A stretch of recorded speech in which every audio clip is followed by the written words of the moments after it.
Hello, everyone, and welcome back. I am pleased to welcome you back to the space for the final panel of the summit, titled Sport and Human Rights Close to Home, UConn's Legacy. Bringing together former University of Connecticut athletes, this panel explores the intersection of sport and human rights through personal experience, leadership, and advocacy. Drawing from their time in collegiate athletics and beyond, panelists will reflect on how sport can both challenge and reinforce systems of inequality, and how athletes and coaches can be agents of change. Rooted in the UConn legacy, grounded in lived experience, it is also about values, power, and the fight for dignity, inclusion, and justice. So I'm pleased to introduce our moderator, Kyle Muncy. Kyle is the Director of Brand Partnerships and Trademark Management at the University of Connecticut, currently in his 32nd year at UConn.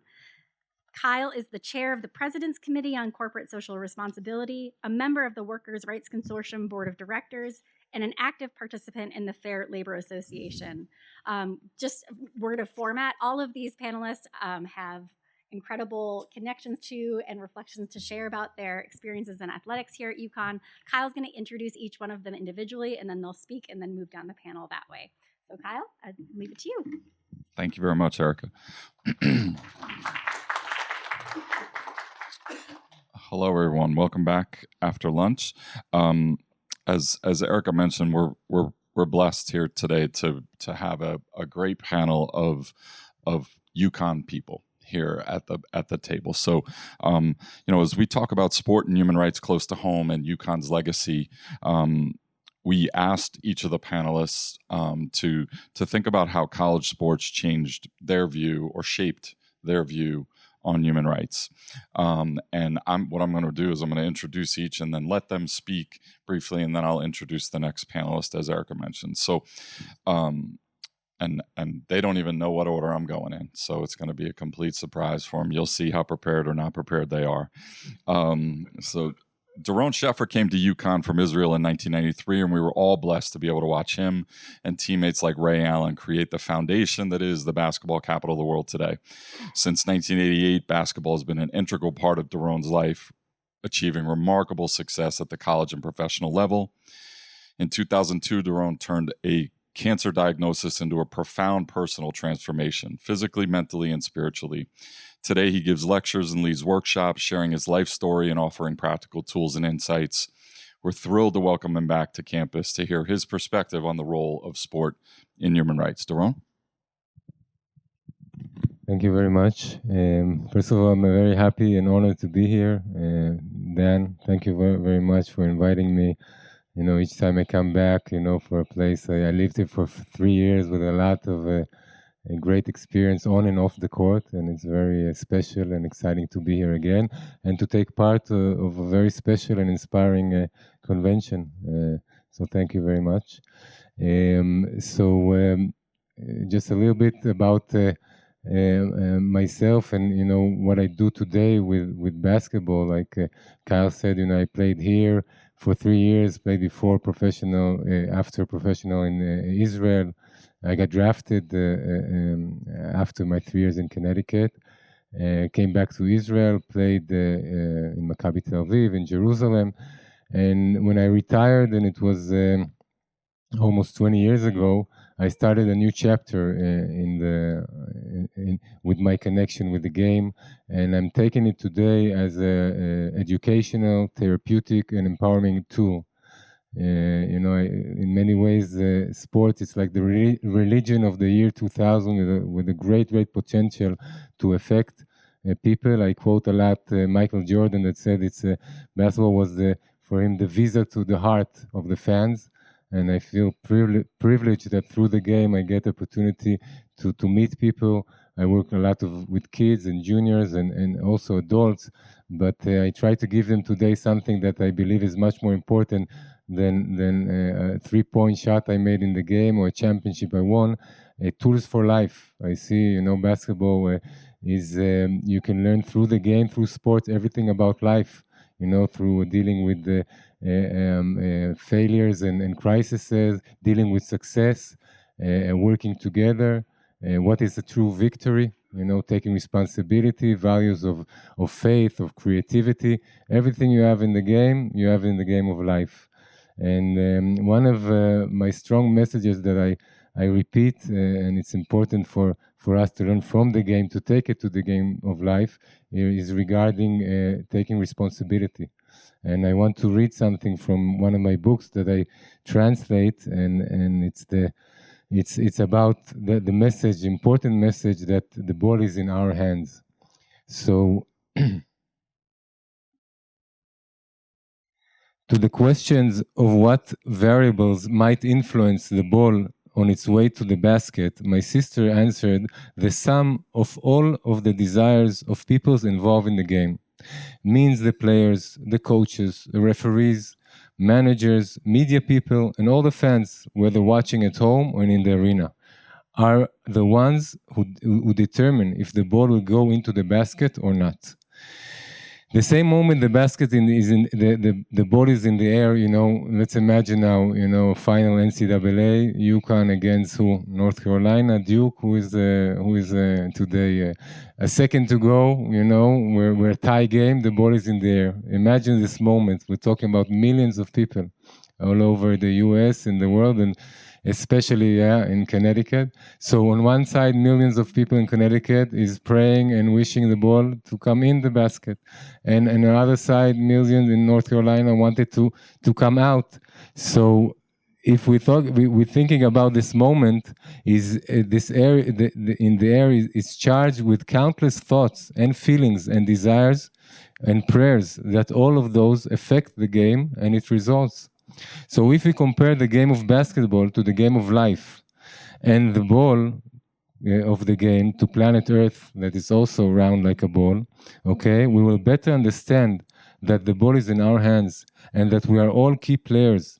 It is the strength of our desires, our thoughts, our words and deeds that determine what will be the outcome of tomorrow, for better or for worse, for love or for hate, for peace or for war. And this is a very important message, because we look sometimes at the world, so many wars within and without, and we look and say, what can I make a difference? I'm so small, and comparing to what's happening. But this is not true. We all key players, and this is something today where the science is proving what the sages were talking about years ago, how we're all connected, we're all one. And you probably heard about the butterfly effect, that the butterfly, when he moves his wing on one side of the planet, it affects the weather on the other side, and it affects our feelings and behavior. So we're all connected. So knowing and understanding and remembering that each, when we think, what we talk, what we do affects the world around us, even if it doesn't look like that, because a lot of time people are, saying, okay, to make a difference, I need a lot of money, I need to be famous, I need to be, no, it's not true. Each and every one of us can affect, and for the good, and God forbid, for the other side, if we decide to do something not good. So this is important, to get the responsibility, get the ball in our hand, and remember that we can make a difference. And it's very important, especially in these times, that there's so many wars, so many conflicts. And what I believe and what life taught me, that the best cure for the wars is to add in peace. The best cure for hate is to add love. And the best cure for the darkness, to put more light. And this everybody can do by good thinking. This is also science showed us how a placebo, you heard about that, what we believe can change reality. Okay, so if we think good, we speak good, and we do good, good things will happen.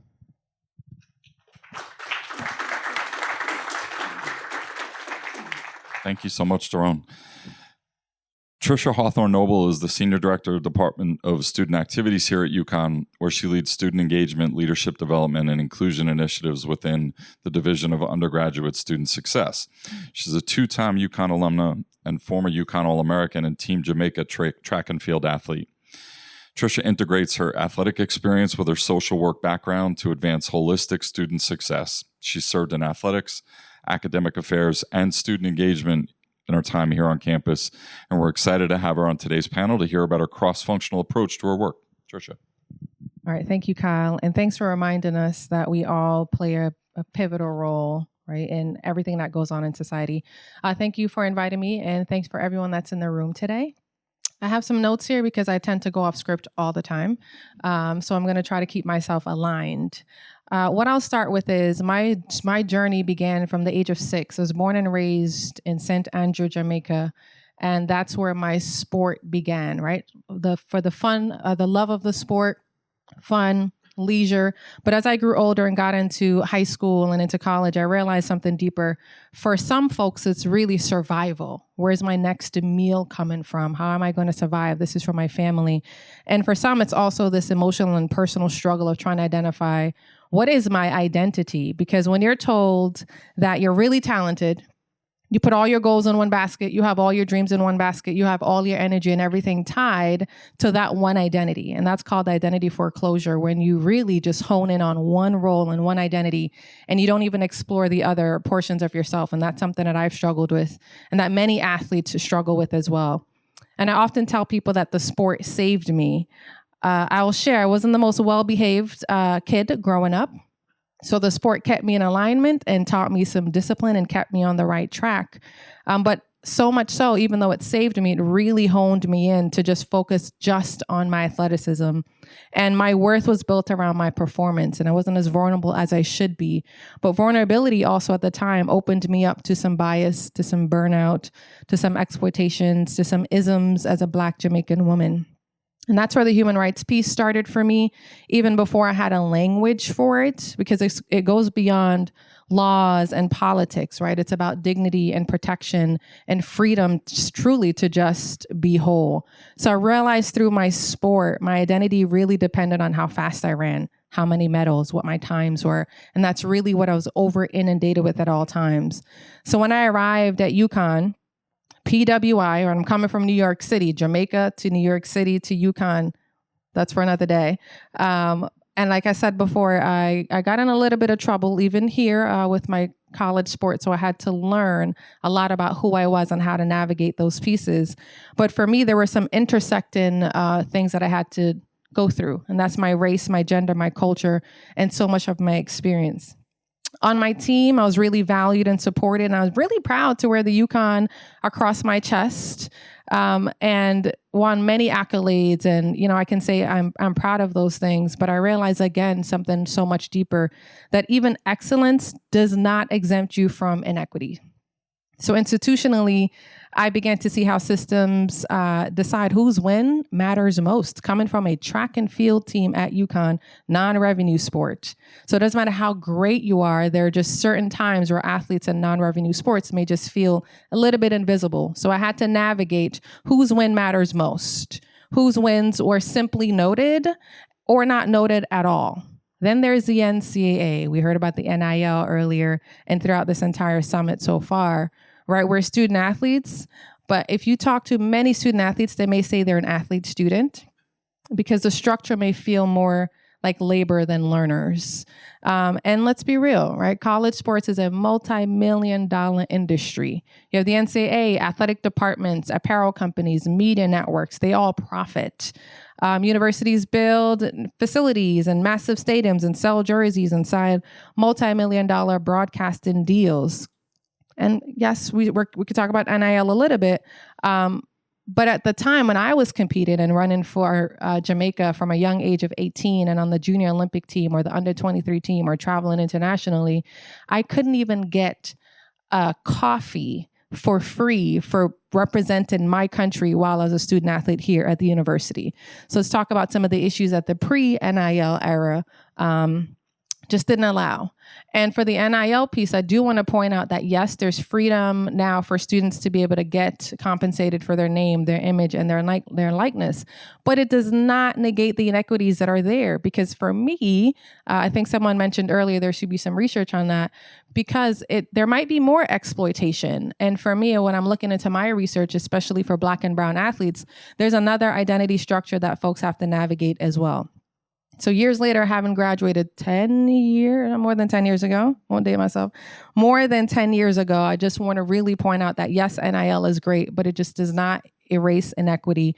It just reframes who benefits. So yes, it opens doors for some while also exposing how deeply the foundation of privilege still exists, and revenue and visibility. And that's where the human rights piece comes in, the right for fairness and economic justice and agency over one's labor. And I'll add, UConn has been a great place for me personally. I've never left. I'm kind of like Kyle. He's been here for 32 years. I don't know how long I'll be here, but I've gotten my degrees from here as well, and I've endured many injuries, so much so that it was life-threatening. Right? I went to the doctors. They're like, Trish, as my sophomore year here, if you don't stop competing, you're gonna die. And I was like, well, what's wrong with me? Like, we don't know. Well, I guess I'm gonna keep running until you can tell me what is wrong with me. And I kept running up until post-collegiately, and my body literally just shut down. But for me, during that time, I had to really learn about who I was as a person, who was there for me at that time, what systems were in place. And I can proudly say that UConn supported me through all of that process and trying to navigate, who am I? If I'm not an athlete, then what am I doing, or what should I be doing, and what's my purpose? So after I graduated and stepped into the professional role, I again learned quickly the inequities don't end with your eligibility in college. The global track economy is so complicated, y'all. You got the agents, the sponsorships, the federation politics or politricks, whichever one you want to call it. You learn that promises of opportunity can become mechanisms for control. And that's the big piece here. So without the education and safeguards with many young athletes, especially Caribbean athletes, they're left feeling exploited, or just left exploited, because if you don't get the certain royalties that you deserve, or your scholarship is held over your head, sports become more of a business and athletes become more of a commodity. So this is why, again, it's a human rights issue, and we need to be talking about transparency and informed consent and protection from any exploitation. And then comes the silence that I experienced and many other student athletes at the end of the competition. Your last run, your last game, your last shot, your last whatever. The cheering ends and the system moves on, and you realize how transactional it all was, or how it can all be. So I often say, after graduation, you learn the truth of the same system that once called you family can treat you like a former employee. Not a good former employee either, just a former employee that people are happy to say, have a great one in your next steps, right? Access changes and their invitations stop. So for me right now, I'm in my doctorate program and I'm doing some research on former Black men, student athletes, and their post-collegiate transitions. There's a lot of data out there regarding their college experiences, but not so much for post-collegiate transitions and their role identities. And it is fascinating, as I'm going through the process now, just to recognize how much we pour into student athletes while they're here, but not so much to prepare them for success after college. Right? We're talking about, again, revenue-making sports, football, basketball, soccer, is that bring in billions of dollars. But once they graduate, once they're injured, once their eligibility ends, there's this, you're on your own, and the safety net is gone. And now they're wondering, now what should I do? Their mental health issues, their career transitions.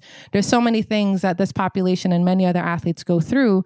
But for my research particularly, it came from a pilot study of student athletes former men student athletes wanting an outlet to just say, I want somebody to hear me out. I was never invited in the room. I want to be in the room. Now I have a voice because I don't have a scholarship tied over my head and coach can't tell me what to do. And they struggle. And many of them are also in the NFL right now. And they're still wondering, how do I have a voice? I'm trying to navigate being in college versus post-collegiately. So for me, it's really important that I reflect on how human rights lives in the details, and who gets paid, who gets protected, who gets promoted, who gets forgotten. And they live in every policy that tells an athlete what they can earn, and every headline that celebrates a win but ignores. So today, as a leader and a scholar and a mentor, I find myself as a product and a reformer of some of these systems. So I honor what the sport gave me, but I'm committed to challenging what it takes from others. So I don't want to ask myself, what did the sports teach me? I really ask myself, what does it reveal about us? If we say sports build character, then it's our responsibility to ensure that it also protects dignity. If the sport brings people together, then we must ensure that it doesn't leave anyone else behind. And if we truly say human rights for every athlete, from whether it's Jamaica to Storrs to the world stage, then that deserves the right to compete, to belong, to be compensated, and to be seen.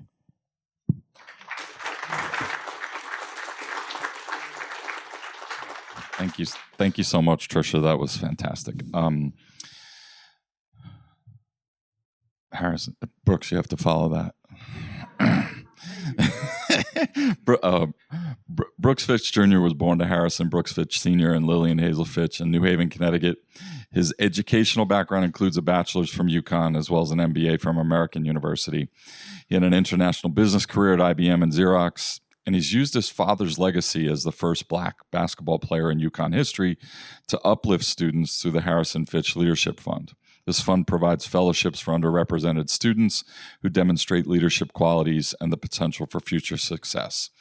We're thrilled to welcome Brooks to today's panel to hear his unique perspective. Brooks. Thank you, Kyle.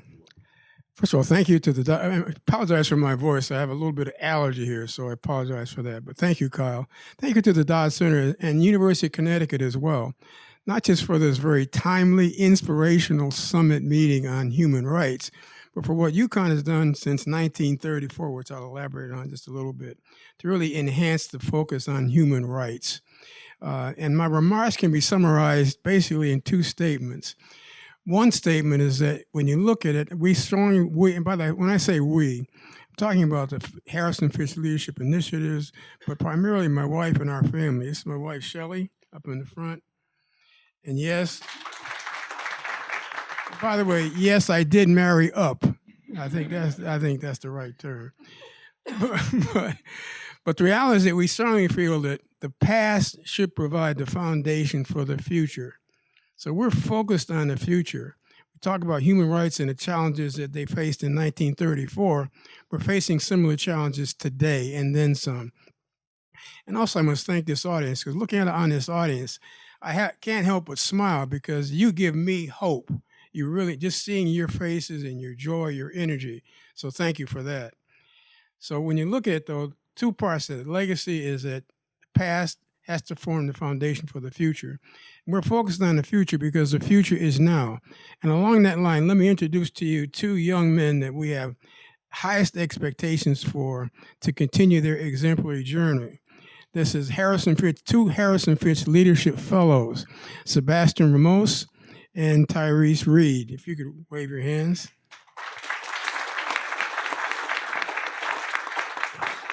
We have invested a lot of time and money and energy into people like Sebastian and Tyreek because it's imperative. Let me just talk a little bit about the legacy, because you've seen a lot. By the way, the exhibit is great. I learned a lot of things that I did not know myself, so thank you for that. When you look at the history, this all started, my turns to my father, Harrison Honey Fitch Sr. The legacy started in 1932. He arrived on the Connecticut State campus, now University of Connecticut, as a 19-year-old, first-generation African-American. Much of that time, he was the only African-American on campus. That's hard to imagine, but that's what he endured. He played basketball, football, and baseball. And he was recognized for his athletic talent, but there's a lot behind that, because he was voted the best athlete in 1932, 33, and 34. He was also voted, which I did not know existed, but they had a survey. They voted him the favorite athlete in the state of Connecticut. Now think about that.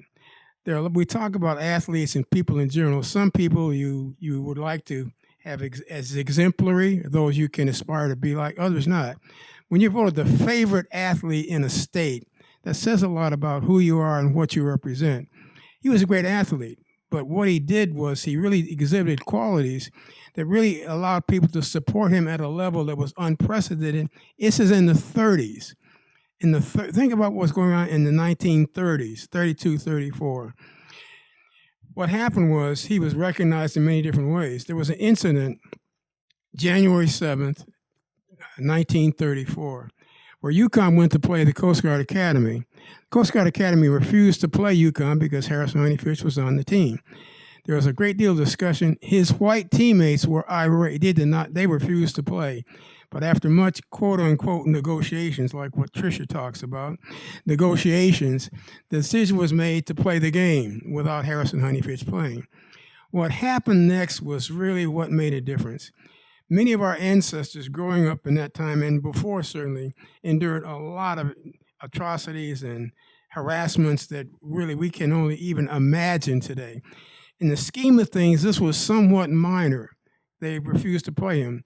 But the reality is that because the white students were irate, they came back and reported that to the Daily Campus. They had several protests. They ended up getting the athletic director as well as the coach fired. That drew national attention.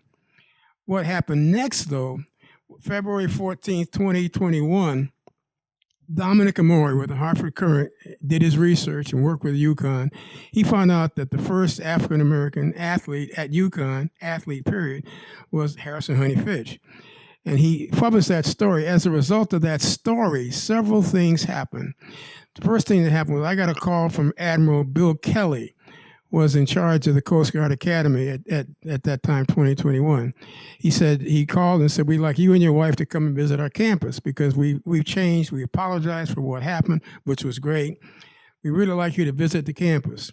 We were very skeptical because many of us have been exposed to PR events where you get there, you get a lunch, get a handshake and a photograph. No, we weren't going to do that. So we hesitated for quite a bit. We ultimately went. We ended up speaking with the Admiral as well as his leadership team at the Academy and cadets at length. And we decided that we were not going to go for a photo op until we had something substantive to work with. So we talked about a collaborative leadership effort in doing something of substance to talk about what leadership looks like, the qualities of leadership, not just in 1934, but in 2021 and October 24th, 2025. So we came up with, we did three. We've had over the years now 3 leadership summits. We talked about leadership, about the lessons of Harrison Honeyfish, the lessons of the Coast Guard, what the Coast Guard did not do, but what the Coast Guard is doing today. So one of the first things we look at in terms of human rights, it's got to be collaborative, I think Don said. It's got to be a point where you really look at what are the outcomes. So we looked at outcomes. The outcomes where we were able to, over the last few years with the Coast Guard, with UConn. UConn has been absolutely, from what happened after 2021, Harrison Honeyfish was recognized in the Husky of Honor. So his name is up there now with Ray Allen, Rebecca Lobo, etc. But more than that, we're working with UConn. We set up the Harrison Fish Leadership Fund, which is a foundation focused on scholarship and fellowship and helping those that are underserved to really realize their actual potential. UConn has been phenomenal. We've been working together for the last 5 years. So UConn has been outstanding. The Coast Guard has really stepped up. Another component of this is the Basketball Hall of Fame. And as many of you know, basketball was invented in Springfield, Mass., 1891 by James Naismith. James Naismith's vision, by the way, for basketball, he felt that this could be a tremendous vehicle for race relations and human rights. So when we talk about sports and human rights, this was part of the vision of, in this case, the inventor of basketball. And we're talking about the reality of it today. So with the Basketball Hall of Fame, what we've done with them is we've been able to work with Basketball Hall of Famers to be able to talk with students about what it takes to be great, not just what it takes to get a participation trophy, but if you're going to be an engineer, there's a level of being a good engineer and being an exemplary engineer. There's greatness. So we've had actual Basketball Hall of Famers talking with students about what they had to endure, how they got to where they are, and then what it takes to be great in life and be great in moving forward, if you will. So that's going on. So altogether, with the Basketball Hall of Fame, UConn, Coast Guard, Springfield Public Schools, Hartford Public Schools, we've been able to reach over 2,700 students to talk about human rights, leadership, working together, race relations, and as the example of the reality of it, the example of Harrison Honeyfish, who had to exhibit the kinds of qualities that we want to exude to all, which is sense of character, leadership, perseverance, and the ability to work with others. So our focus is on selfless leadership with character, to replicate those qualities. So we believe very, very strongly that history is great, but we need to make sure we utilize history as a foundation for the future. So our whole focus is the fact that the qualities are imperative, the people are imperative, and really, in reality, from our perspective, the future is now. So thank you to Sebastian Ramos, Tyreek Reed, and everybody else that's helped to make this happen. But thank you, moving forward.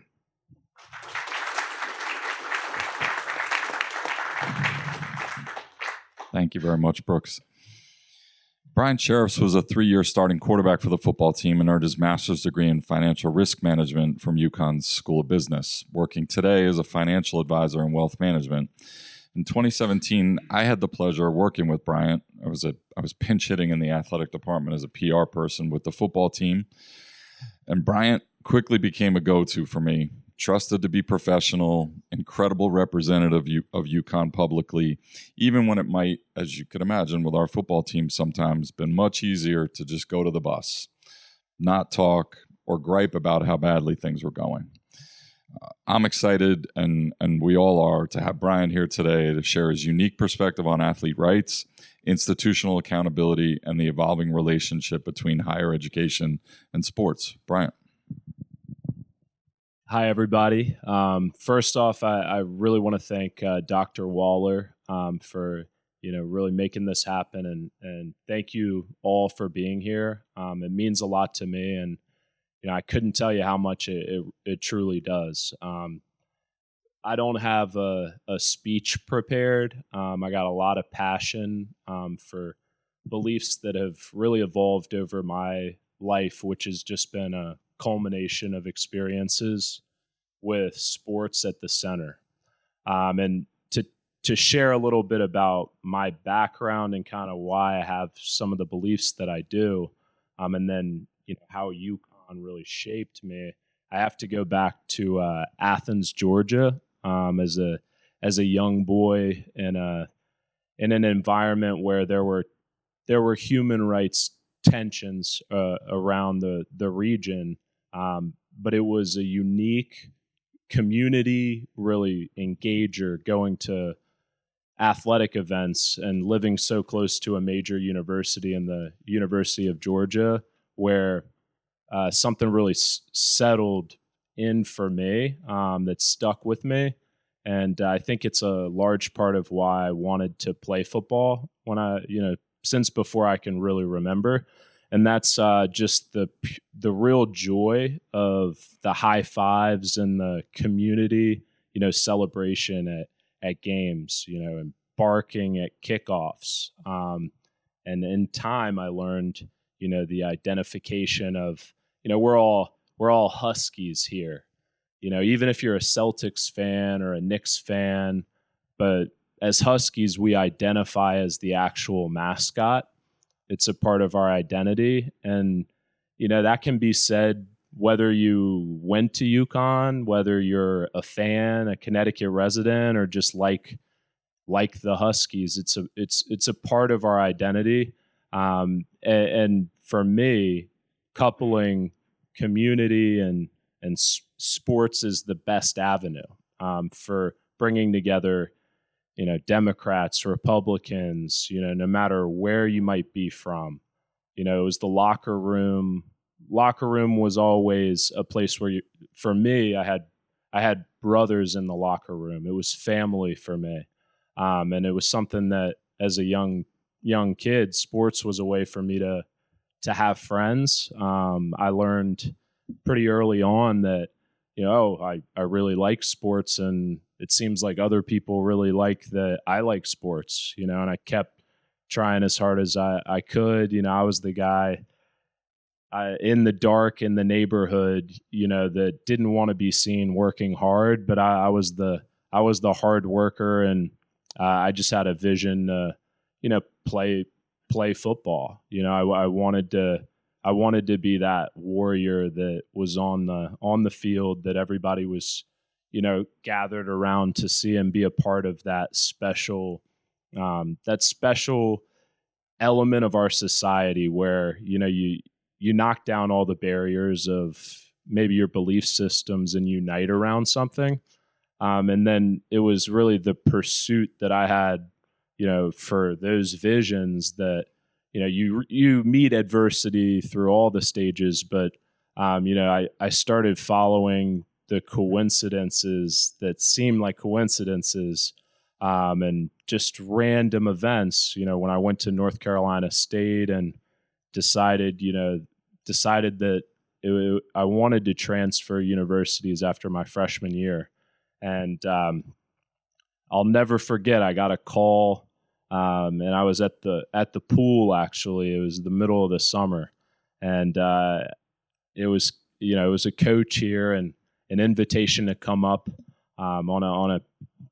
they could get a plane ticket for me to come up for a visit the same day. And I figured it was worthwhile to see what Connecticut was all about. I didn't know anybody when I came up here, and I live in Glastonbury now. My son's in third grade. I would call myself a Connecticut resident and a Connecticut guy now, but I had no idea of where my journey was about to take me. And just pulling into campus, I felt like I was in Georgia, with the farmland and the cows. But very quickly, I realized UConn is a different place.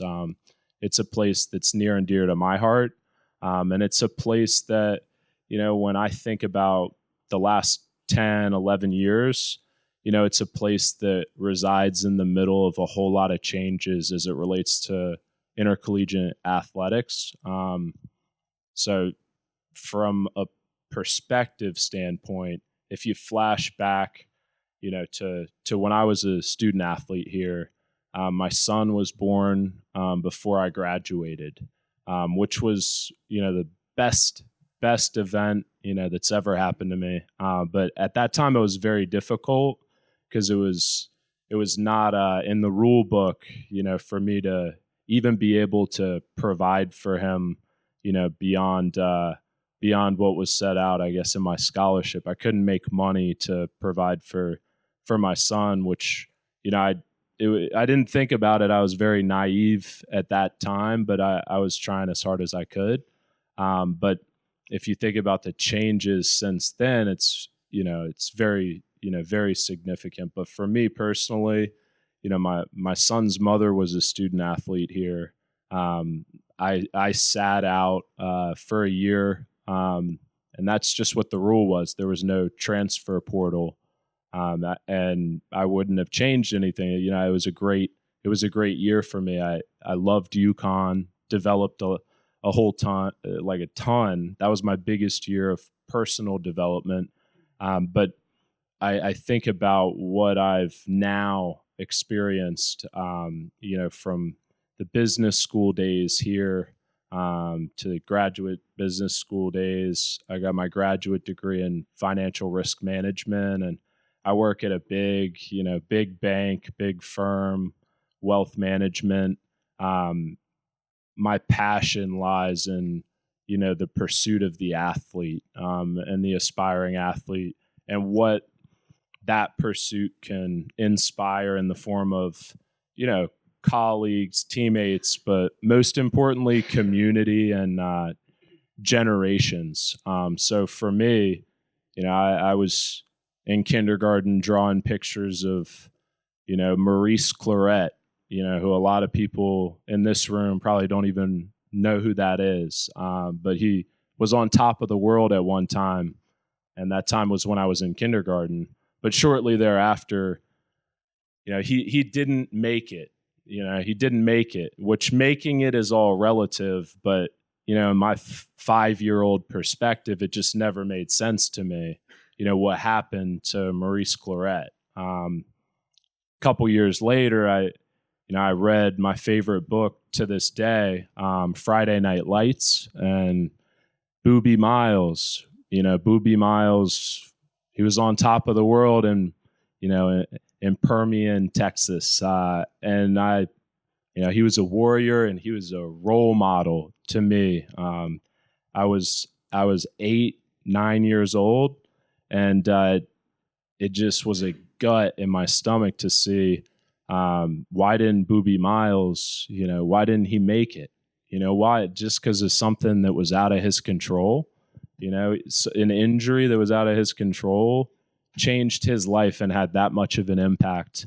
Not only for him, but for all the kids in the opening scene that are following him. And it's based on a true story. But if you've seen the movie, it opens up with. Do y'all hear me all right? So it opens up with an entire community of young kids following him as he runs to the football facility. And look, to me, what I've learned is we're in the middle of the biggest transformation in intercollegiate athletics. I'm super passionate, just to be, straight up about it. I'm super passionate about the pursuit of the athlete, not a specific, not a specific sport, not a specific position, but from the standpoint of how important the athlete's pursuit is to our society, to our communities, and especially to this university. I think we all rise with the tide, and there are injustices within intercollegiate athletics now that are overshadowed by compensation. And to share it directly, I just changed employers.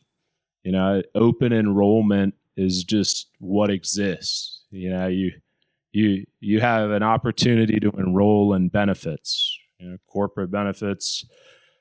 You're talking health insurance, savings plans, all these things. But what was interesting is, I'm still in the onboarding period, but I didn't even have to opt in to some of the insurances that are already applicable and provided to me. I'd just like everybody to consider, because a lot of people consider how much money is in intercollegiate athletics now.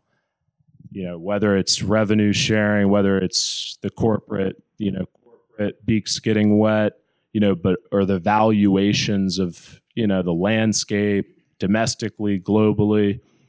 But I'd just like you to consider, and I think this is where there's an opportunity for change. You first got to recognize, well, there's been a whole lot of growth, but what underneath that growth, what is there? There's the most to lose there's ever been. And I couldn't thank, the other panelists enough. I was getting chills just hearing what I truly believe in everything that they were saying. But Tricia, you hit it right on the head. There are a lot of injustices, and I would argue far more exploitations in 2025 than there were when I was playing.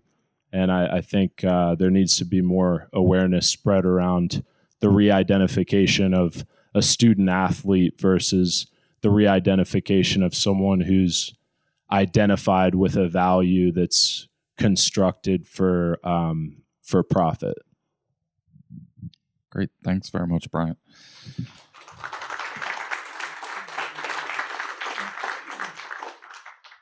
So Bethany made me let her go last. She was the most nervous. Well, I didn't actually say to go last. I just didn't want to go first. Didn't want to go first.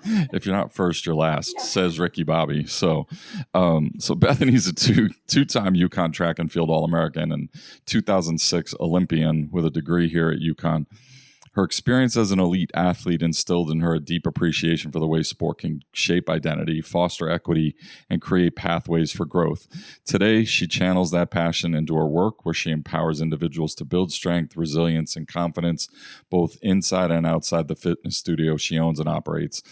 As a mom of two, she brings perspective on balancing performance, family, and well-being. We're honored to have Bethany return to UConn for today's panel to share her perspective on the transformative role of athletics in advancing equity and human potential. Bethany. Thanks, Kyle. Thank you guys for being here at 2 o'clock on a Friday afternoon. Really appreciate that. And Phil Hunt had approached me and got me connected with Dr. Waller to invite me to speak here and be on this panel. And I was honored, but also a bit terrified and feeling underqualified. I carefully considered and then immediately responded yes, because what better way to give back to the university than to come here and represent. I'm not an activist, I'm not a scholar or academic, but sports transformed my life. It transforms people, and we're here listening to all these great speakers this weekend and this amazing panel here of student athletes to discuss further why understanding and practicing the values and fighting for those values and awareness matter. While I'm, so I wanted to ask actually, how many students are here by raise of hands? How many of you followed the path to UConn like this was where you wanted to go? Few. How many of you got here in a completely different way than you ever imagined? Yeah, right. Well, you were. What? Yeah. So all these hands raised show different opportunities and access to those opportunities. And that's kind of where my story begins, because my path to where I thought I was going to go and where I ended up was vastly different. Ironically, my son had a social studies project. He's in 6th grade, new middle schooler, not the best of times. But they were doing this on human rights. And he approached me and said that he had to do an interview. And he wanted to interview me and talk about an experience that I had, and he chose the right to participate. And my experience here as a UConn student athlete immediately came to mind, and I was giddy with excitement. And he's rolling his eyes. He's like, I just need like one sentence, Mom. And I was like, well, buckle up, buddy, because I have a lot more to say than that. So you see, I grew up in a small town in Massachusetts. I'm the youngest of 5 girls. I was painfully introverted for a very long time. I have an identical twin sister who's 2 minutes older than me. And she was very extroverted. She actually ended up coming here to UConn with me as well. And I stood in her shadow for a very, very long time. I grew up in a really active family, participating in gymnastics, dabbling in soccer, and ultimately in track and field in high school. I was a shot putter, decent shot putter. I don't know, maybe came in top 10 in states, but definitely was not a highly recruited athlete at that time. But academics were a huge priority in my family. Sports were always kind of secondary. At that time, I applied to 2 colleges. I thought at that time with 100% certainty that I wanted to be a physical therapist. I applied to Northeastern and Ithaca. It's my understanding now that applying to colleges, like you can apply to like a ton. Back then, it was like really hard to apply to college. It was like multiple, every separate thing. So anyway, I applied to Northeastern and Ithaca specifically for physical therapy, and I did not get in. I was a great student. I had a 4.0 average, but I sucked at the SATs, and that crushed my opportunities to go to those schools. But I had a friend coming to UConn, and at that time, I'm not sure if it's still the same here, but you could apply to get into physical therapy at the end of your sophomore year. So it was a huge risk, but I really didn't have any other opportunities at that time. So I jumped at the chance to come to UConn. So when I first came to tour the university, I ended up in front of the field house, and ironically, one of the assistant track and field coaches, Jen Cook, came out, and we just happened to get chatting. She's like, oh, I'm on the track. I'm assistant coach here at the track team. And I was like, oh, I was a shot putter in high school. And she said, well, why don't you come out for the team? And I was like, I can do that? Like, I didn't know I could just walk on to a Division I track team. But that's what I did. And to make a long story short, I walked on to UConn's Division I track and field team. They introduced me to the hammer throw. That is a shot put on the end of a wire that you spin and throw into a large field. I'm not the most talented athlete, but I have a great work ethic. I know how to work hard and be disciplined. And I was always on this mission to try to prove myself. Being the youngest of 5, it was hard to be heard. And coming from a small town, I didn't realize the extent of the world that was out there. I had a graduating class of 102, and my chem class, I think, had 300 people in my first class. I went on to earn myself a full scholarship in my last 2 years. I became a 2-time All-American, and I qualified for the Olympic trials in 2000. That was the first year women were allowed to compete in that event in the Olympics. I could also share that I did not get into the physical therapy program as planned.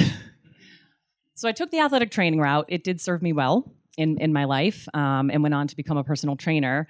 But back to hammer throwing. At that 2000 Olympic trials, I ended up 5th. Top 3 make the Olympic team. Ironically, by the time I graduated my 5th year, I had reapplied and gotten into the master's program. And I was faced with this opportunity to train for the Olympics. And it's important to note that I never had the Olympic dream. I didn't think I was good enough. I didn't think I had the athletic ability. But here I was with this opportunity.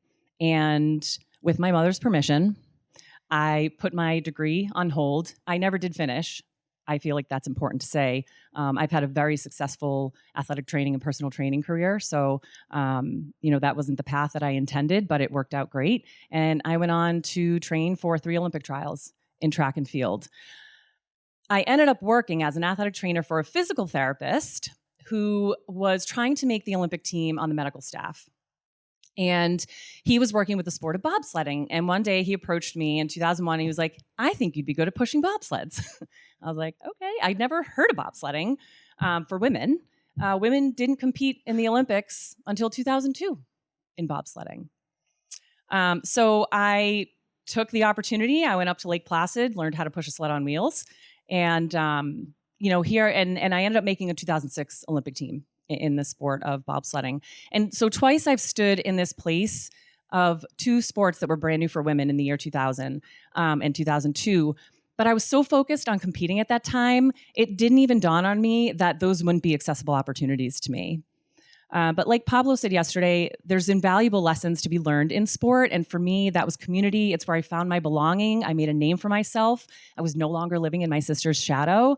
And it taught me to show up. It taught me to show up for myself, for others, to pursue the impossible. I traveled the world, and my fondest memories are not the accolades, the start times, my throws. I toured Brussels with the British rugby team staying at the hotel that I was at a track meet. I ate Thanksgiving dinner with the German bobsled team, celebrated New Year's in Eagles, Austria with other teammates, met countless strangers on flights across the world, and heard their incredible stories and danced on the floor at the 2006 closing ceremonies with the melting pot of athletes from all countries around the world. And the list goes on, but I'm gonna run out of time, so I'm gonna keep going. Sport at its best is one of the most powerful tools we have for human connection. It teaches teamwork and respect and resilience, to name a few. Sports was my sanctuary. It's my passion. It's my purpose. I'm aware that I had a privileged journey, and hearing from all these keynote speakers and the incredible panelists the last few days remind me that there's still so much work to be done, especially as we face regression in so many areas of human rights. So back to that question, how did the experience at UConn shape my understanding of human rights? I grew up in a household with parents who never let us believe that there were limits to what we could achieve. But I honestly think it was blissful ignorance, because we didn't talk about human rights back then. It was assumed. But through my experience here at UConn, through my Olympic career, and now as a mom of 2, I've learned that not everyone has that same access and freedoms. And for me, teaching my kids about human rights in a way that can support the inequity and the injustice and bring awareness to understand that not everyone is treated equally, that many people still have to fight just to have access to those same opportunities that my children might one day take for granted. I also want them to know that awareness is power, and when you see injustice, you can challenge it. When you recognize privilege, you can use it for good. So to help educate them through the world and see and have a lens for fairness and respect and responsibility is how I can impact that change. So my journey's not all sunshine and rainbows. I can relate a lot to what Tricia said with the end of sport journey. But I share this story to reflect on my experience and to hopefully inspire others whose path may not be what you intended, because everyone deserves a fair chance to step onto that field, to pursue their passion and reach their full potential, no matter what path and journey that takes.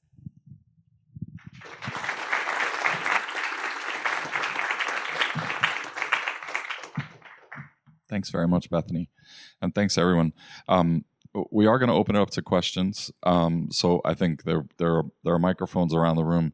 So I've been working here full time for 32 years. I came here in 1989 as a soccer player for Joe Moroni, and the stadium's named after him now. And I've been here for a long time, working for folks like Phil Austin or Susan Herbst, or working with D. Rowe.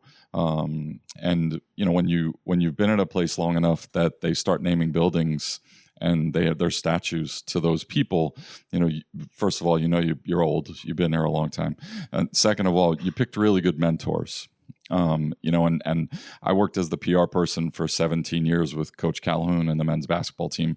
I got my start just as Daron was on campus and finishing up his fantastic career here.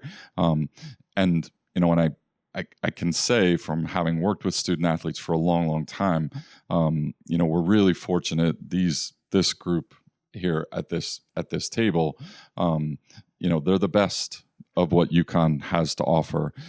We have so many more athletes. We were talking earlier in the panel about that stigma potentially of being an athlete, and the perception that people might have. I think what's great about this particular panel is the voice that athletes do have. And so the question that I want to ask each of the panelists to quickly weigh in on, so that we can then move out to the audience for questions, is, I'm going to assume that none of you thought you'd ever be sitting on this stage when you were slinging passes or running or throwing or shooting baskets. But what advice would you have for your former self, you as an athlete, and more importantly, that advice that you'd have for the student athletes today that have a much different platform, many of whom, those that are in Daron's shoes today, have a much different platform. So I'm curious if you wouldn't all weigh in with maybe a couple sentences about that quick advice that you'd give to today's student athlete. I'll go. I forget, was it somebody earlier was talking about, Kyle, I think it was actually you, about the athletes having this as like a course requirement.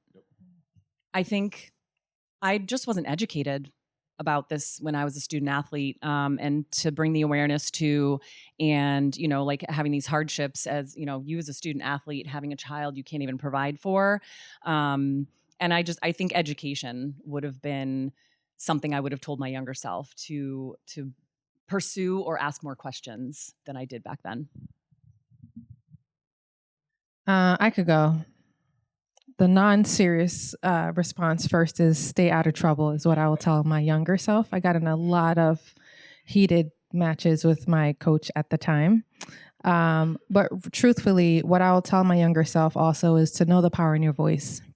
You have to know that you matter, and that your voice matter, and that you bring value to any room that you walk into, especially to other Black and brown students, to student athletes, is to recognize the power that you have, and that your identity itself brings power as well.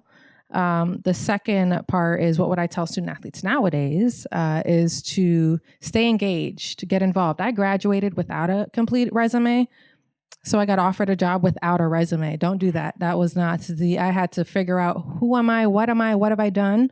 So really, to try to find a mentor, find a coach, and find an advisor. 3 different roles that they play. You can find one person with all 3, but really try to identify, how do you find 3 folks that can be an advocate for you in different spaces. So that's something that I learned in my adulthood that I would like for student athletes and students in general to learn.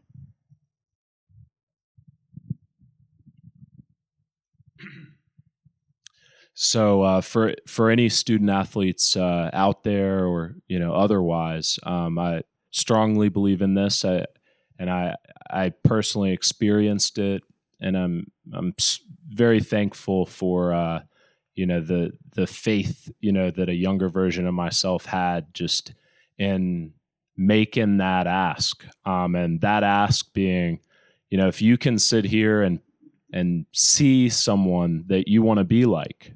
You could see yourself in the future wanting to go down a career path that they might be in, or you really respect someone, look up to someone. For me, I'll never forget. I made a call, and I was probably at close to the bottom, for myself, just of where in my life kind of I was at that time, and I learned something very valuable. I made a call, and it was to somebody that I really respected, and the call was just, "Hey, Mr. So-and-so, I really enjoyed the presentation that you made to us last year, and I want to be like you. How can I be like you, and what do I need to do?" And he introduced me to someone that at the most pivotal point in my life was probably the most supportive. So that would be my advice. We talked about it a little bit before, about in a world of so much competition that second place a lot of time is not good enough. I would remind myself, and I'm reminding myself until today, to embrace the journey. That the true goal is the pilgrimage itself, and the journey, and the small victories. The good deeds, the good values. In Hebrew, the word victory, it's nitzachon. Its root from the word netzach. Netzach is forever, eternity, and they want to imply us that what stays forever, the true victory, is the things that stay forever, and eventually are good deeds along the way. It's not win or lose. It's the question if you win and you stay humble and you didn't brag about it, and if you lost and you lost with dignity and you shake hand and didn't blame anybody. So those things, I would tell my younger self, and I still remind myself, and to share with you that that's the true victory, the way I see it.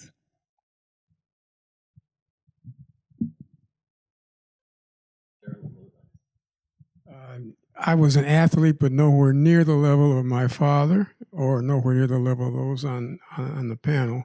But the one thing I will say, that as an athlete, as a person, as an individual, it's critical to stay focused on your purpose, but you have to also find your level. Where is your joy outside of your task? Your task is improving, getting better. Your personal best, you're always looking to get your personal best at a higher level. That's true in sports, that's true in athletics, that's true in life. But one thing we've got to look at, particularly now, is what is the balance? So one of the pieces of advice is look for the joy and the balance outside of your task, and know really what your identity really is, not just beyond your time in a track meet.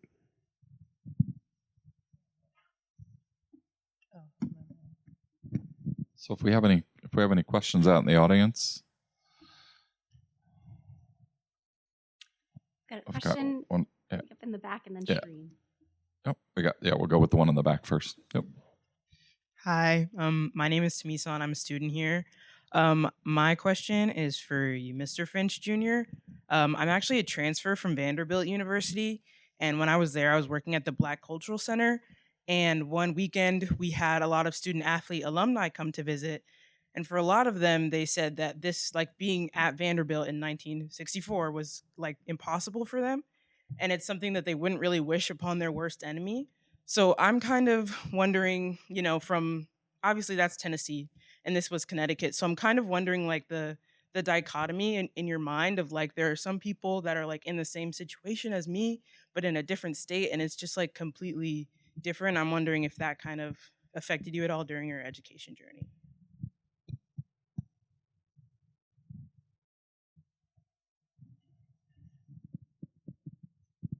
Well, I think the key thing really is to look at your priority and how you optimize that as much as possible. I did not hear the last part of your question. Could you repeat that, please? I'm sorry.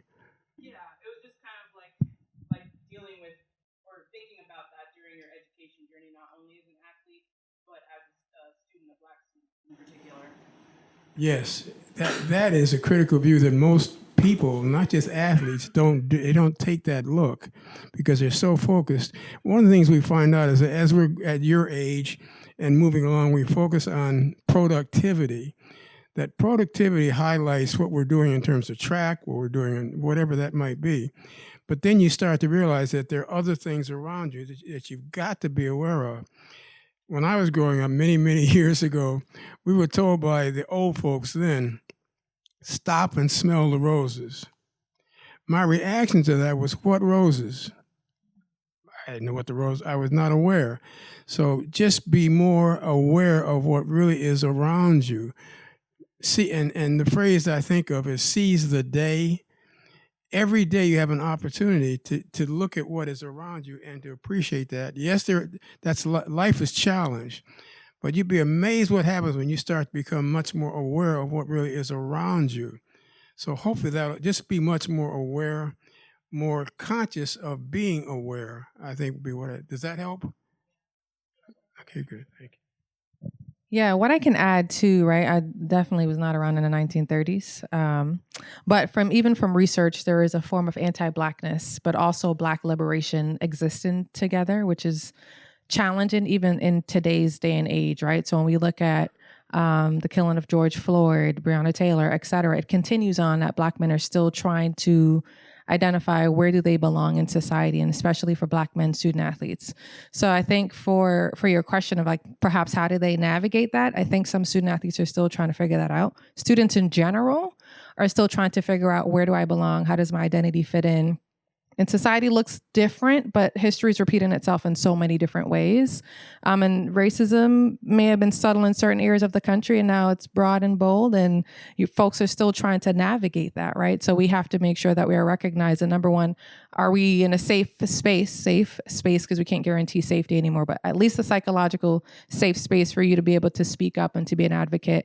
But I think the Black liberation piece is also really important because you're around others that understand, or others who are allies or advocates for the cause. So I'm not sure what happened in the 1930s from an experience standpoint, but even being a student athlete here at a PWI, I had to find folks that looked like me. And there were not many staff or faculty that looked like me. So I had to really reach out and try to find who my support systems were. And that's one of the ways that I know I've been able to push forward. And I know that that's from mentoring many student athletes. That's the same thing as well. I'm sorry. Just one piece I'd like to add to that. Thank you, Trish. Is I think you have to really be very discerning. How you navigate it is you have to be very much aware of yourself, number one. Number two, you are going to be, for a number of different reasons, attacked, if you for lack of a better term. But that's the reality. However, you have strength within yourself. So part of that is making sure you have around you, when I say aware, a lot of things be very, very aware of those around you that are supportive. And that's very, very challenging because a lot of people will not really think that you think will not be for a lot of different reasons. So you've got to be very discerning. You got to be aware of what is around you, who is around you. But that's also a strength because you will come through this. We came through it. We're still working on it, but we, for the most part, have come through a lot of it. It's been happening in 1934, 2025, and it's going to continue to happen. But that is part of your strength because you come from ancestors that got you to this point despite that. So it's a strength. Difficult to navigate, but it is a strength. Thank you. So I want to ask each of you to talk about what your vision of leadership is. We have a lot of students now who are under such stress to get jobs and to find their way in the world that the resume you're talking about, Trish, is just the first step. They're trying to manage a LinkedIn page and a social media feed and a sense of both what they do in the classroom and beyond it. And a lot of students come to me talking about, I want to try to convey my leadership, whether it be through student organizations or employment on or off campus, whether it be within my family or the people I'm holding up. So I'm really interested. You guys come from 5 very different walks of life in different parts of the world and different instantiations in business and in your life walk and your work. What do you see as leadership as an athlete?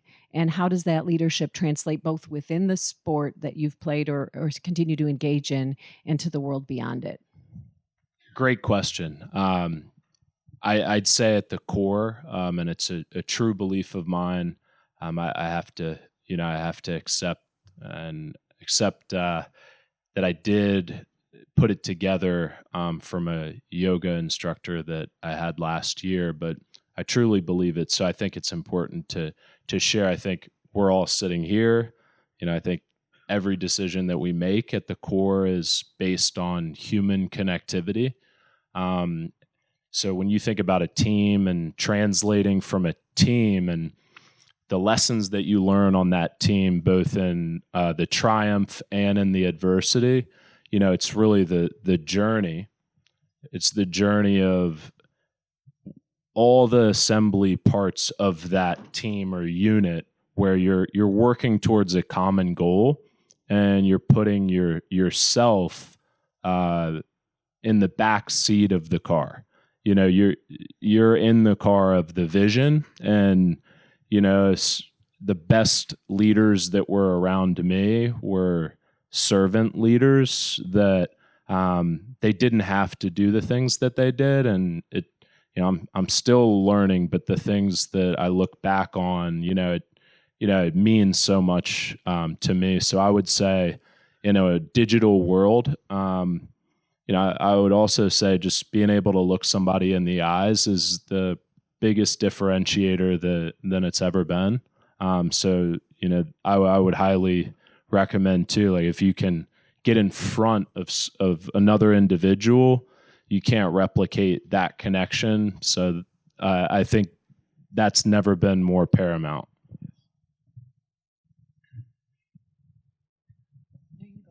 What I understand that the most important thing to be a leader, I think Albert Einstein said that setting as example is not the best way to lead or to change, is the only way. And I think this is the key to as a leader, to all the time look inside and make sure I'm setting an example to the things I'm trying to show and to change and to lead. It's a never-ending challenge, and also a very important, I think, thing that a leader needs to have is to be humble. To make sure you're always willing to learn and grow, and not think that everything starts and ends of what he thinks or what he says. I think those two things are very important to take them not only to sport but to the game of life. And to just piggyback off of that, I think I've always been more of a quiet leader. I don't think you need to be the loudest voice in the room. I think knowing your strengths and weaknesses and then finding resources to support you in that. I think I, for a long time, thought that a true leader was someone who did it all themselves and was the strongest and best at everything. But kind of as I've gone through my athletic journey and then into the real world, owning 2 businesses and realizing you need a support system. And just breaking things down into those smaller steps and then finding resources to help support you is asking for help is not a weakness. I think that's one of the biggest lessons for me. Let me add one piece to that, because I think what has been said already is excellent. And it's summed up by an individual named Michael Jordan in terms of how you navigate a lot of these things. The great philosopher Michael Jordan. I think it's the key to really being successful in what we're talking about, human rights moving forward, and moving forward as an individual. His quote was, it was not just for basketball, but his quote was, "Stars win games, teams win championships." So what the message is, it wasn't just about a basketball team of 5 people, but it's about looking to succeed and make a real difference. Another aspect I've got to quote to you. I had a professor once in my MBA studies that made a statement that still is with me today about what it takes to be really successful. He said, I was in an MBA class with engineers and accountants, et cetera, et cetera. He said, all of you are going to be good at what you do, but to be really successful, you're going to have to be able to do one thing, and that is to realize that 15% of your success is going to depend on your ability as an engineer or an athlete or whatever it might be. 85% of your life success, career success, athletic success to some extent is going to be depending on your ability to communicate with and work with others. 85%. So the core of a lot of, we talk about teams. Team sports are valuable for a lot of reasons, individually and collectively.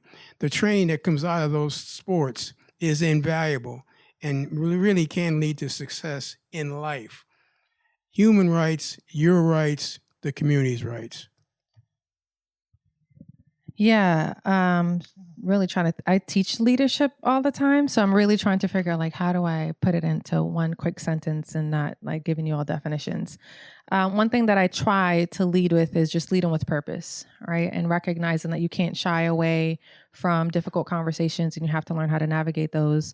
Particularly to your question regarding students and their involvement and engagement, I see it on both ends. Some are way too involved that are in like 9 clubs, 3 jobs, 2 side jobs, 7 classes. That's a little bit too much. So you still have to make sure that you're centering yourself, because as you're pouring out and you're trying to make a resume, it's actually in the back end. It could look as if you're trying to identify what is it that you really want to do. So really, whatever you're going to get engaged in and get involved in, ensure that it aligns, number 1, with your value, and 2, where do you think you want to end up professionally in your career?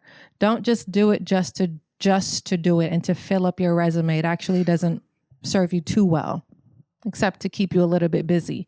And the more busy you are as a student, whenever things kind of settle down, myself and other colleagues may just recognize that you're now struggling, right? Because you're trying to balance, you're trying to find a sense of belonging, you're trying to find something. So 2 to 3 things, get involved in that. That's fine. Learn how to say no. It's a full sentence. It's the first word all my kids learn how to spell is N-O. Mommy said N-O. So just learn that it's a sentence and don't feel guilty about it. And the way that I measure myself as a leader personally, and this is how my parents raised my brothers and I, is make sure the folks that you're leading are going to be better leaders than who you are. So just make sure the servant leadership piece is there, but you're measuring yourself as, have I given them opportunities to feel empowered that they can be better leaders than how I am? We have other questions? There, perfect.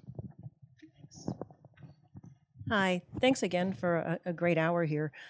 A couple of you talked about the difficulties with the transition from athletic life, and so I'd be interested to hear what's different now, and what are the things that are still lacking that we need to strive for?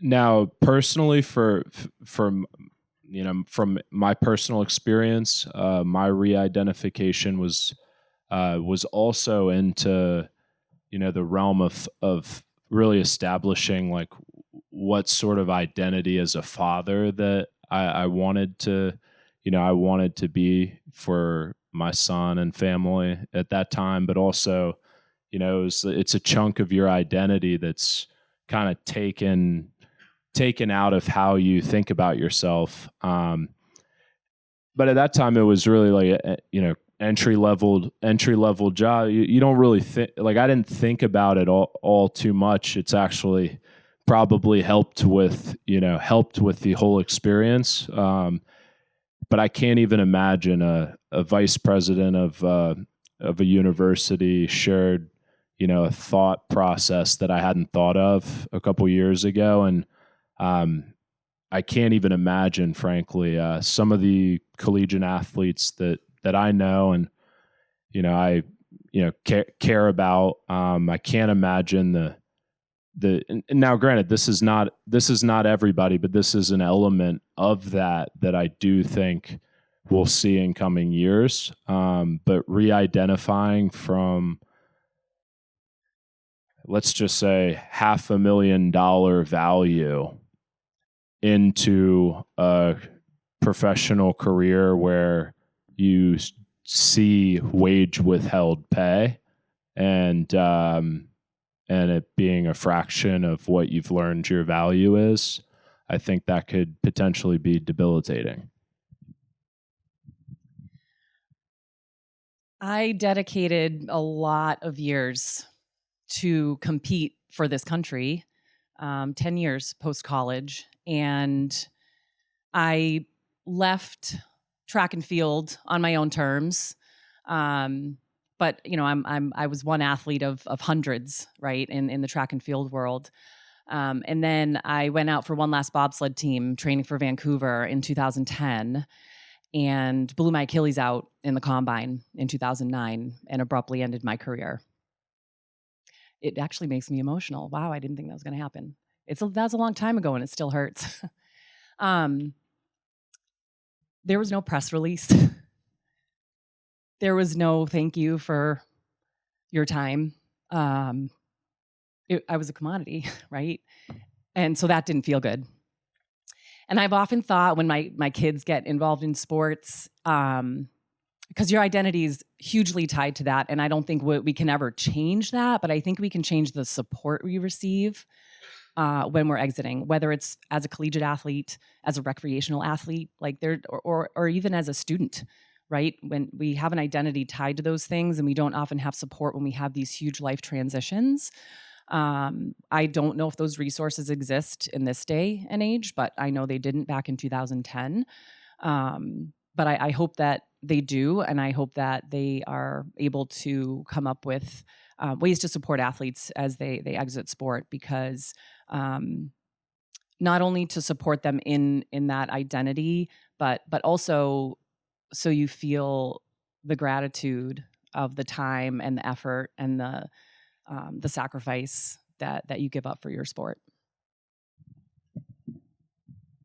What I can add, like what you were saying as well, Beth, is your transition may happen at different times. Some it's just graduation, some it could be an injury, some you got cut from the team, you lost your scholarship. So folks' transition begins at a different period of time. And there's some theories out there regarding, the first there's a self-perception of, wow, it's like a grief cycle. You're in denial first, and you're like, all right, I got to come to terms with who I am now. But some theorists also talk about having your support systems, identifying who your supports are, having a strategy of, okay, when this happens, what are my coping mechanisms as well? And what's the situation that happened that led me here? And you have to go through almost like the self-counseling or just seeking out additional help to be able to allow you to grieve. You've just lost a portion of your identity that you've spent. I know on record it says like 20 hours a week we practice, but ultimately it's like 45, right? Like we're practicing all day, and you're putting all your thoughts. You have study hall that's tied to your athleticism. When you eat, when you go get your tutor, when you go to sleep, when you wake up, when you watch the film, when you have your PT before practice, after practice, your life is inundated with just being an athlete. So truly, there's no other time for you to be anything else. And that's what needs to change. There has to be some intentionality from the NCAA and institutions that require, and I don't know what toes I'm gonna step on, but coaches are the ones that we really listen to, right? They're the parents away from home, so to speak. They have to be the ones that also see the value in student athletes knowing who they are and preparing them for life after college. If coach ain't say it, a lot of people are not showing up. But if coach says you have to, and it's a part of who the team is and the fabric of the team, then it changes the system. So there are many offices and supports that are on this campus, but student athletes may have the choice to go, where coaches can say, hey, this is, instead of practice today, you get an hour because I want to make sure that y'all are prepared. And perhaps some are doing that, but it needs to be from top down, from the NCAA, that requires that we're truly preparing our student athletes to be successful after college. And it has a lot of benefits. They'll give back to the university. There are a lot of things that they'll want to do. But for me, my transition, even till this day, we were talking at lunch, I'm like, I still feel like I'm an athlete, right? Every time after I have a kid, I don't have that many. I'm like, I got 6 weeks to get in shape. Let's go. And then after that, it kind of tapers down. But there's still this part of you where you are consistently, you don't get rid of it. Even the former athlete title, that has its own identity as well, right? And the memory. So I think a lot could be done. We're still lacking in several places systematically, not necessarily at the university, but from an NCAA level as well. Thanks. This question is for anyone on the panel who wants to take it. It's a question about part of the modern athlete experience that I think most of you, maybe all of you, didn't have to grapple with as much as today, but I bet you're going to have some thoughts. It's about the online experience for athletes. So the pervasive, the expectation now that they live their athlete identity as much online as they do offline, and the vulnerabilities that opens them up to. So maybe this is something that can go in Kyle's 3-credit course, helping athletes cope with that. And what would be your advice, or what would you wish would have been there if you had been playing today from UConn or from others that were part of your support? And I'll just, before, because I can tell you, in my in my previous role in public relations, but also knowing today. So, for instance, the women's basketball program, when the season starts, a lot of them they're told to get off social media. So they go to sleep their social media accounts. Now, many of them are active for now because of NIL for promotional purposes or for partnership purposes. But I will say, my advice to athletes today, especially relative to the social media piece of it, would be to avoid it as best you can. I mean, we say that to professional athletes even. It's all about performing your best mentally, and I don't know, to Daron's point earlier, you're humble in success, and have dignity in defeat. That is obviously the opposite of most social media platforms these days, and certainly the communication that makes its way to student athletes. I mean, I can go. We had Facebook, though. We had a little bit of social media back in the day, but definitely not as now when there's TikTok and you're talking about with NIL, especially, they're promoting themselves, right? I won't use the words, but they're essentially promoting themselves. They're saying, hey, look at me. I'm doing this PR for this company, or I'm trying to make a little bit of money and I now have the ability to do so. I think it comes back down to the core of what we're all saying is you have to know your worth and you have to know your brand. And in this society, if you haven't read Anxious Generations, I'll suggest that you do, because it's increasing the anxieties for this generation with social media and the use and even how we parent now, and what we're exposing our children or our students to as well. So if I were encountering that, I'm trying to put myself in this, and that's a challenging part of your question. But what I'll say is, yes, try to limit it, but it's not all evil, right? You just have to navigate how to use it. And I think that at UConn with compliance, they always talk about make sure you don't post it up on social media. It never gets erased. So there's that training, but I think that there needs to be some more intentionality. So yes to the 3-credit class, certainly. But if we always say it's not good, then they're going to try it, right? So at least talk about it's good if, and it's good when. When it happens like this, maybe you talk to somebody, because there's cyberbullying and there are all these other things that can take place. And there's another issue when we're talking about fans now want to be dictators of how athletes should show up and what they should say. So they also have to navigate, if fans start hating you online and you become viral, that's also really hard mentally for an athlete to also take on. So I think the class, yes, but really more intentionality and not demonizing social media. It has a good use and good tools. And if we talk about the pros and the cons and help them to make decisions, I think that's what will help them ultimately. Yeah, I totally agree, Trisha. And I think that the education part of it is key, right? I don't envy students, athletes, the young generation that has access to all this social media. My kids are 9 and 11, so I'm going to hold off on cell phones as long as possible.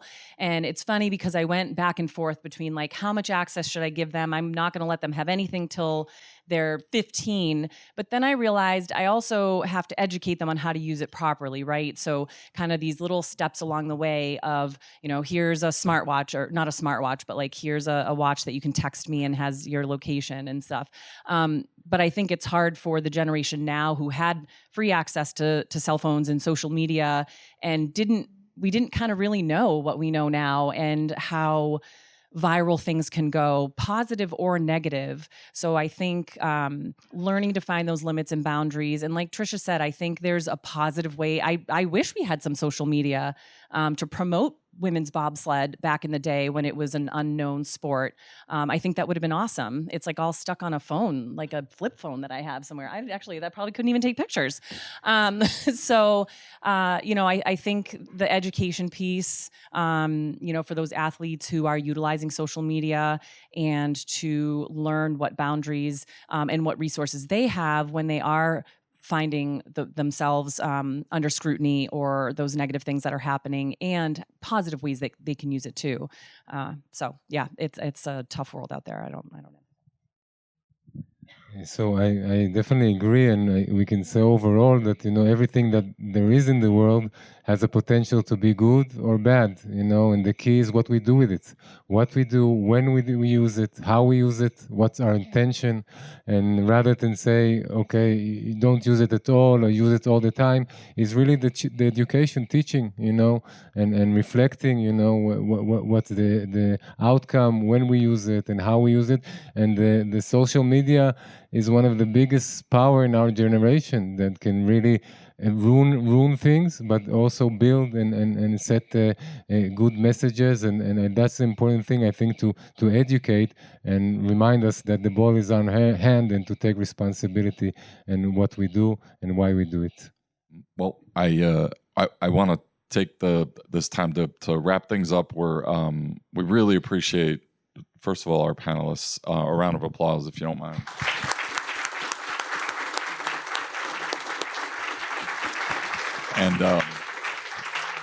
And again, thank you to everybody in attendance, and we hope you all have a great weekend.